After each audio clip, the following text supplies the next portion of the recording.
ആണോടി? ഞങ്ങളെ ചീത്ത പറയാൻ മാത്രം വളർന്നോ നീ? മാനവും മര്യാദയായിട്ട് ജീവിക്കുന്നവരാ ഞങ്ങള്. നീ ഇവിടെ കിടന്ന് പ്രശ്നം ഉണ്ടാക്കി നാട്ടുകാരെ അറിയിച്ച് ഞങ്ങളെ നാണം കെടുത്തിയാലുണ്ടല്ലോ. അല്ലെങ്കിൽ തന്നെ ഇവളെന്തിനാ ഇനി ഇവിടെ നിൽക്കുന്നേ? എന്താടി ഈ വീട്ടിന്റെ മുമ്പിൽ സത്യാഗ്രഹം കിടക്കാൻ വല്ലതും തീരുമാനിച്ചിട്ടുണ്ടോ? സത്യാഗ്രഹം? തിളച്ച വെള്ളം ഞാൻ ഒഴുക്കി ഇവളുടെ മുഖത്ത്. എന്തോന്നിനാടി ഇനി ഇവിടെ നിന്ന് നാട്ടുകാരെ കൊണ്ട് പറയിപ്പിക്കുന്നേ? പോയി ചത്തൂടെ നിനക്ക്.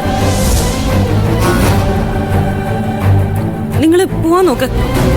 അച്ഛനെന്തായാലും ഉടനെ തിരിച്ചെത്തുമല്ലോ. ഇതിന്റെ ബാക്കി അപ്പൊ തീരുമാനിക്കാം. ഇനി തീരുമാനിക്കാനൊന്നുമില്ല. ഇനി തീരുമാനിക്കാനൊന്നുമില്ല.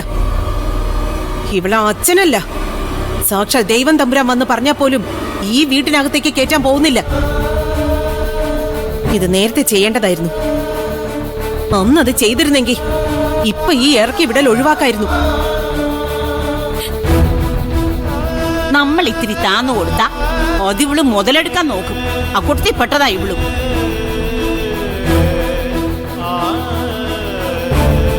എടി, അല്പമെങ്കിലും അന്തസ്സുണ്ടായിരുന്നെങ്കിൽ ഈ വീട്ടില് ഇത്രയും കാലം താമസിക്കോ? ഭർത്താവോ പോയി, എന്തിനാ മറ്റുള്ളവർക്ക് ഇങ്ങനെ ശല്യമായിട്ട് ജീവിക്കുന്നേ? മുത്തശ്ശി, ഞാനിനി ആർക്കും ഒരു ശല്യാവില്ല.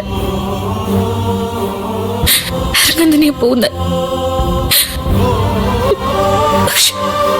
ഒരു കാര്യം ഓർക്കണം, ഇതെല്ലാം കണ്ട്